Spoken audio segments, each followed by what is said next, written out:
Ces images sont celles de l'une des caméras de surveillance du pont des Gaules.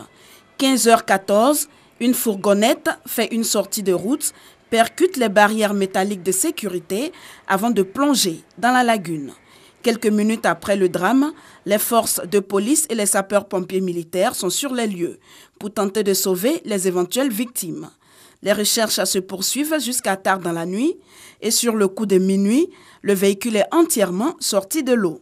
Les informations contradictoires nous faisaient penser soit à un mini-car de transport, un baka, ou bien un véhicule, une camionnette. Donc on ne savait pas trop à quoi on s'attendait. Mais certaines recherches nous ont permis de retrouver vraiment le type de véhicule par les caméras de vidéosurveillance. Donc on était assuré qu'il s'agissait d'une fourgonnette. Maintenant, le nombre de personnes à l'intérieur, on n'avait aucune information là-dessus. Les recherches se sont poursuivies, mais on a pu localiser l'épave. Une fois l'épave localisée, un corps a été trouvé dedans, mais il était coincé.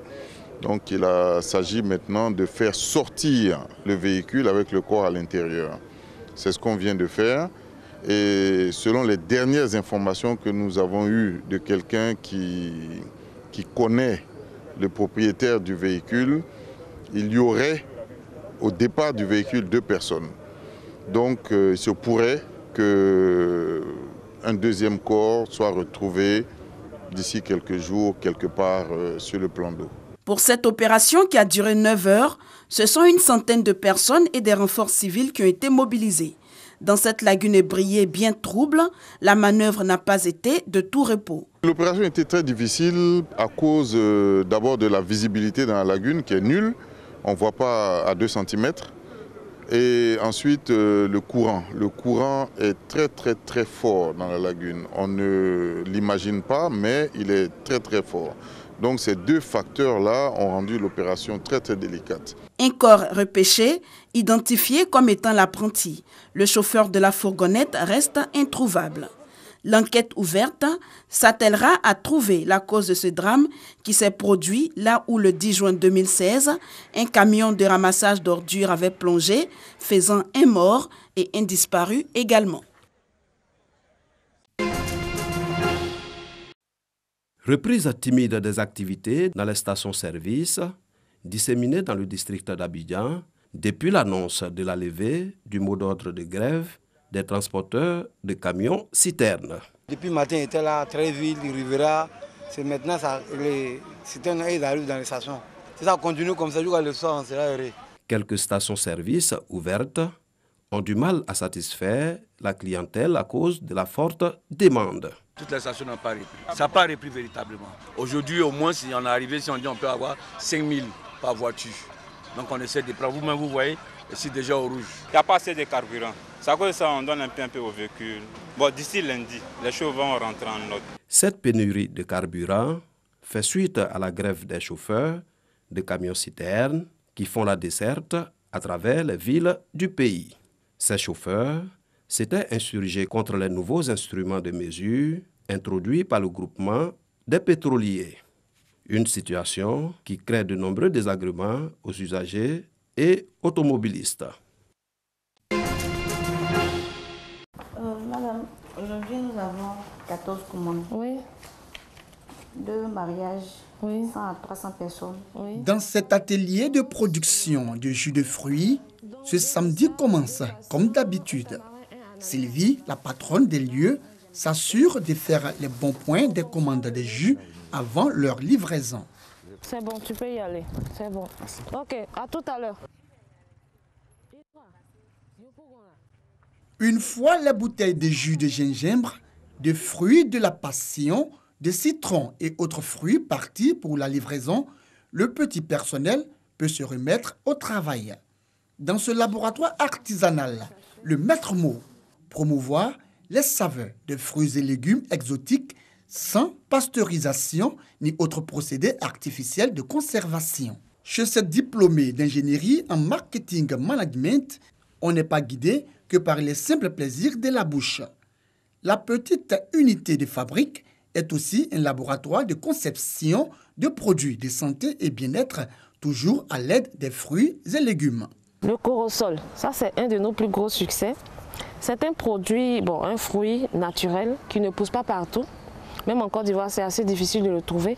Mais nous, on a pu faire le jus de corosol. Donc on fait le jus de corosol. On travaille avec tous ceux qui sont dans les centres antituberculeux. Parce qu'il fait beaucoup de bien aux poumons de ceux qui fument et qui veulent arrêter. Ce samedi-là, nous avons aussi le privilège d'assister et de déguster au détoxifiant naturel qui fait la notoriété de la maison.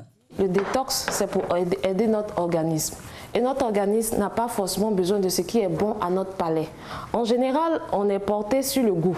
Mais c'est bon qu'il y ait quelque chose de bon pour mon organisme. Il faut qu'on pense à notre santé et à notre bien-être maintenant. Vous voyez que ça a l'aspect un peu gluant, mais c'est tellement bénéfique. Quand vous allez prendre ça, vous allez voir qu'au cours de cette journée, vous allez être plein de vitalité, vous ne serez pas fatigué. 12 ans à concevoir de la boisson. 12 ans qui contraste pourtant avec son curriculum vitae. Comment cette ancienne directrice de la communication est-elle devenue passionnée des jus de fruits? Je n'ai pas fait d'études en santé et tout, mais c'est par passion. Et puis, comme j'ai tenu ça un peu de manière héréditaire de ma mère, je me suis fait accompagner par des nutritionnistes et des médecins. Donc, j'ai appris à connaître les propriétés de chaque produit et légumes. Un personnel modeste, des centaines de litres de jus de fruits 100% naturels écoulés par mois. De sa passion, Sylvie Cantiono en a fait une entreprise. Un véritable modèle d'entrepreneuriat qui cadre bien avec la politique gouvernementale de l'emploi. La question de l'emploi des jeunes demeure une préoccupation majeure pour le gouvernement ivoirien. Plusieurs initiatives sont prises pour trouver une solution à cette épineuse question. L'entrepreneuriat ou l'emploi des jeunes figure en bonne place des alternatives. À Bouaké, les lignes bougent dans le domaine de l'emploi des jeunes. Plus de 400 jeunes ont participé à la journée de l'emploi et de l'entrepreneuriat jeune. Cette journée est organisée par la Fondation Sacré-Cœur. La présidente de cette fondation exhorte les jeunes à une prise de conscience et surtout à faire confiance à leur potentiel. L'idée, c'est de contribuer à assurer le bien-être des populations les plus fragiles. Et donc la formation, la journée d'emploi jeune d'aujourd'hui s'inscrit vraiment dans nos priorités parce que nous avons perçu que la jeunesse de plus en plus est oisive, elle se sent abandonnée et non prise en charge. Formation entrepreneuriale, accès au financement et stratégie de l'insertion socio-professionnelle étaient au menu de cette journée dédiée à l'emploi des jeunes. Assaouré Jacques a invité les jeunes à avoir la culture entrepreneuriale.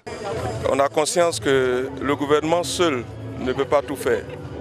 Donc il y a lieu que les jeunes eux-mêmes prennent conscience qu'il faut une reconversion des mentalités et que chacun à son niveau puisse développer l'esprit d'entrepreneuriat. Cette initiative de la Fondation Sacré-Cœur est saluée par les responsables de jeunes. Dire aux parents, aux cadres que la jeunesse est là, la jeunesse a des besoins. Il faut qu'ensemble, et avec les jeunes et avec les cadres, on puisse trouver leurs solutions. Depuis 2012, les autorités ivoiriennes multiplient les initiatives visant à créer des emplois afin de venir à bout du problème du chômage des jeunes qui se pose avec acuité dans le pays. Ceci est une cour de récréation. Au Bangladesh, très touché par la montée des eaux, ces enfants étudient dans une école flottante.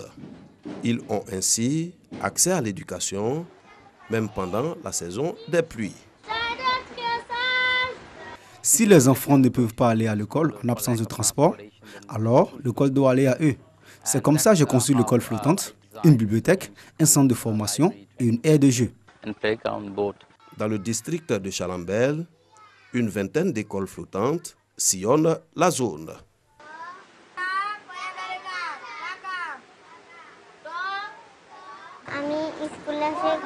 J'aime l'école parce qu'elle est ouverte toute l'année, même quand l'eau submerge nos maisons.